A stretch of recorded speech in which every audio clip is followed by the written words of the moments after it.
You do it every day without thinking about it. You boil water. You fry an egg. You press a button and heat fills a room, and food becomes something your body can use. It takes maybe 10 minutes, but for almost the entire history of your species, that act didn't exist. Not because humans were lazy, not because they didn't have the right tools, because fire wasn't theirs yet. And the question of how that changed, how one species on this planet learned to control something every other animal only runs from, that question leads somewhere much deeper than a kitchen. It leads to your brain, your face, the way you sleep. It might be the most consequential thing any animal has ever done, but here's what you probably don't know. The story starts with a problem that has nothing to do with hunger. Before we get there, let's destroy something you think you already understand. You probably imagine early humans eating meat around a fire, living in caves, doing basically what we do now, but rougher. That image, almost every part of it, is wrong. For most of human prehistory, fire wasn't something our ancestors had. It was something that happened to them. Lightning struck, forests burned, animals fled, and our earliest ancestors fled too. But sometimes after the flames died, something was left in the ash. And it smelled different, better. In 1999, a Harvard anthropologist named Richard Wrangham published a theory that the scientific world spent the next 20 years arguing about. His book was called Catching Fire. His argument was simple on the surface and radical underneath. He said, cooking didn't come after humans evolved larger brains. Cooking is why we have larger brains. The backlash was immediate. Researchers said the fossil record didn't support it. The dates didn't line up. The evidence of early controlled fire was too scattered, too disputed. But Wrangham had looked at something nobody else had focused on. He had looked at our guts. A chimpanzee, our closest living relative, spends roughly 6 hours every single day just chewing. 6 hours. Not eating in the human sense. Chewing. Grinding raw plant matter, raw tubers, raw whatever they can find, just to extract enough calories to survive. Their intestines are enormous. Built for the slow, grinding work of processing raw food. Ours are not. Human intestines are surprisingly short for a primate of our size. And Wrangham asked, why? The answer he landed on was uncomfortable for traditional anthropology.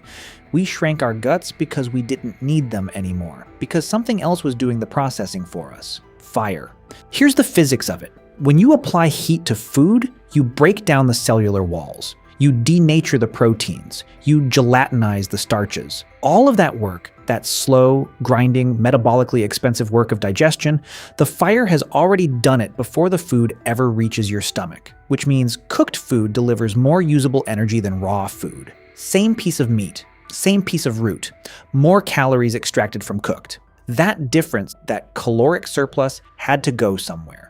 And in humans, it went to the single most expensive organ in the known living world, the brain. The human brain consumes 20% of your body's total energy.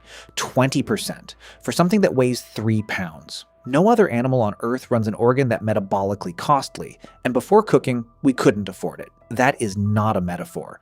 The brain and the gut are in direct biological competition. Both are expensive. Both need fuel. In most primates, the gut wins. It has to. But if cooking cuts the gut's energy demands significantly enough, the brain wins. Wrangham called this the expensive tissue hypothesis. And for years, it sat at the edge of mainstream science. Interesting, plausible, but hard to prove. Then the fossils started talking. Homo erectus, the ancestor that lived between roughly 1.9 million and 140,000 years ago, shows something strange in the fossil record. Their jaws shrank, their teeth got smaller, their faces flattened dramatically compared to every ape that came before them. And their brain cases got larger, significantly larger.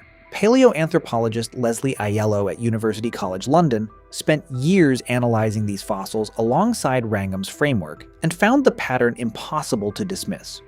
The reduction in jaw size, the reduction in gut size, inferred from rib cage narrowing, and the expansion of the cranium all point in the same direction, toward fire, toward something that was changing what it meant to be human from the outside in. But wait, we still have a problem. Wrangham's hypothesis requires early and consistent fire use, and the archaeological evidence for that, for controlled intentional fire as opposed to accidental contact with natural fire, was frustratingly thin for a very long time. The oldest accepted sites of controlled fire had been dated to around 400,000 years ago. That left a gap, a long, frustrating gap in the story. Then, in 2024, that gap got smaller. At a site called Evron Quarry in northern Israel, archaeologists led by researchers from the Weizmann Institute of Science published an analysis that would reshape the timeline. They were looking at flint tools, the cutting implements early humans left behind, and they found something the stone itself had preserved. The tools had been heated, not by accident, not by a later fire burning over the site. The heating pattern suggested intentional, repeated, controlled use of fire, organized around a specific location, dated to approximately 800,000 years ago. Let that sit for a second. 800,000 years ago, your ancestors were cooking, or at least intentionally managing fire for heat and protection, 400,000 years earlier than the previous consensus. That evidence doesn't just push the timeline back, it changes the entire narrative about who our ancestors were. Because 800,000 years ago means it wasn't an accident they stumbled into once. It means fire had become infrastructure. Now here's the part of this story that nobody puts in the textbooks. Because it's not about brains or calories or jaw size, it's about what happened after the food was cooked. You have to wait for it to be ready. That sounds obvious, but think about what that means.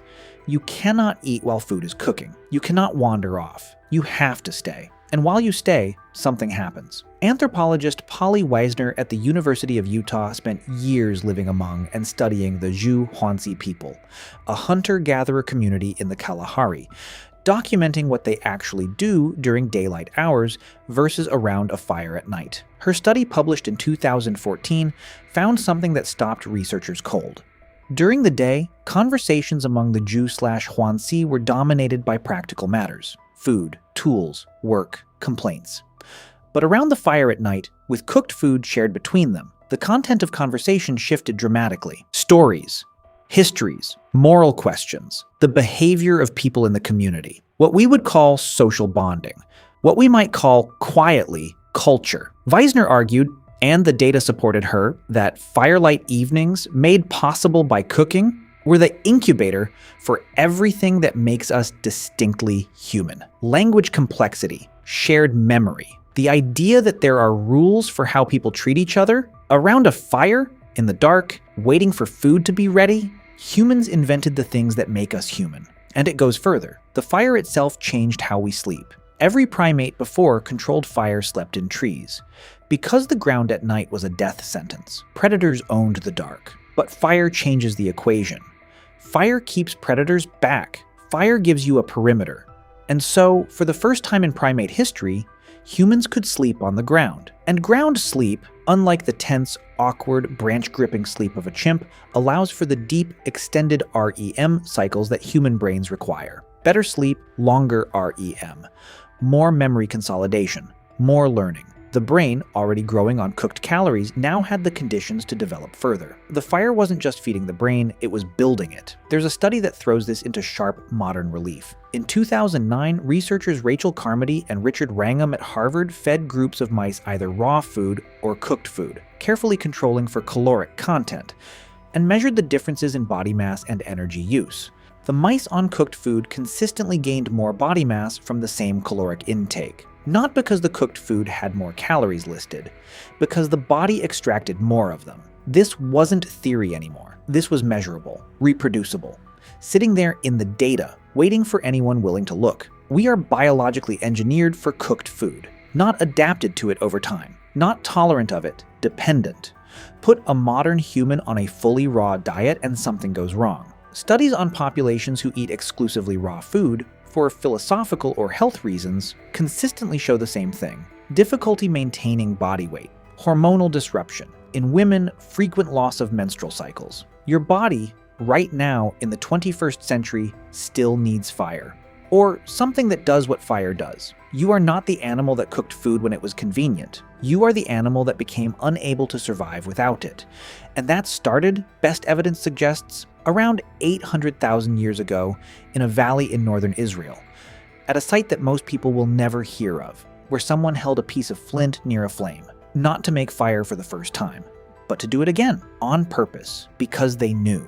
Think about what it means that they knew, they had watched, they had remembered, they had decided to repeat something that worked. That is not instinct. That is the beginning of knowledge. Every recipe ever written traces back to that moment. Every kitchen in every home on Earth, every grandmother who taught someone how to cook, every first attempt at a dish that went wrong and the second attempt that didn't. Every meal shared between people who love each other. It all begins with someone, somewhere, on a hillside that no longer exists, deciding to pick up a coal. We've been sitting around the fire ever since,